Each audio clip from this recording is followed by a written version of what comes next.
सखी अब देखो ना बारात तो आ गए, लेकिन एक बाप रे बा हम तो सोचे हली कि बारात तो बड़ा सुंदर सुंदर होते, हीरो लेखा मुँह होते, लेकिन एको को पढ़ल लिखल नहीं लागो है, सब है बनर मुँहे जैसन।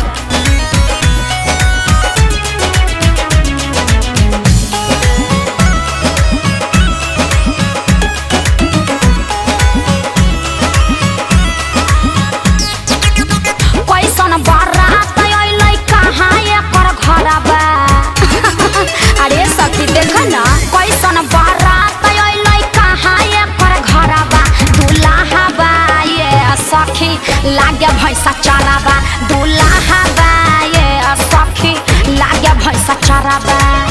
लड़की के बहिन साली बनो है हीरोनिया। हाँ वो तो मैं हूँ ही।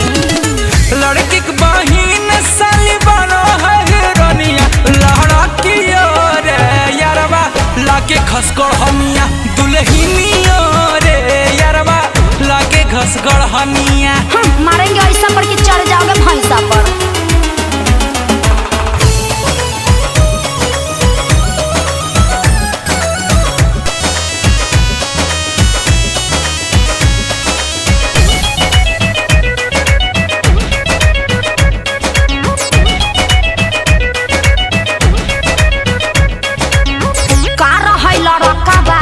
पूरा खानदान है, अच्छा देखे में लागो है सब कोयला के खदान है। अच्छा तब के हम कोयला के खान लग रहे हैं और आप चांद के परी।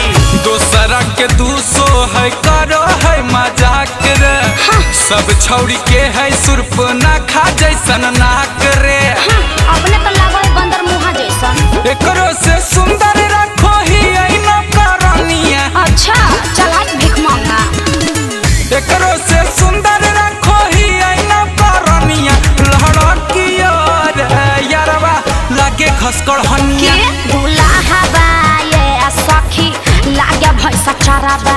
चुप ज्यादा बोलबी तो मार खाएंगे।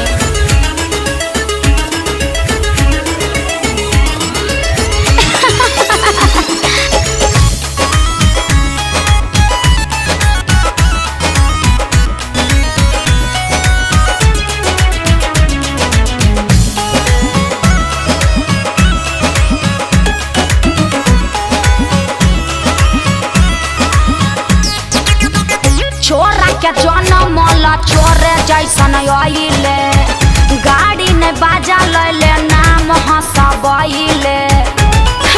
नाम चकान बूझ खाली नामे सुन हलियो। काचे खिलल कई पूरी काचे तारा करिया, लाजो नहीं लागे एकरा दे है उल्ट गहरिया। गहरिया गहरिया गुंजनया मनावा के लेबै हम खबरबा, गुंजनया मनावा के लेबै हम खबरबा। दूल्हा बा ये सखी लागे भैंसा चराबा, दुल्हनिया रे यारबा लागे घसगड़ हनिया।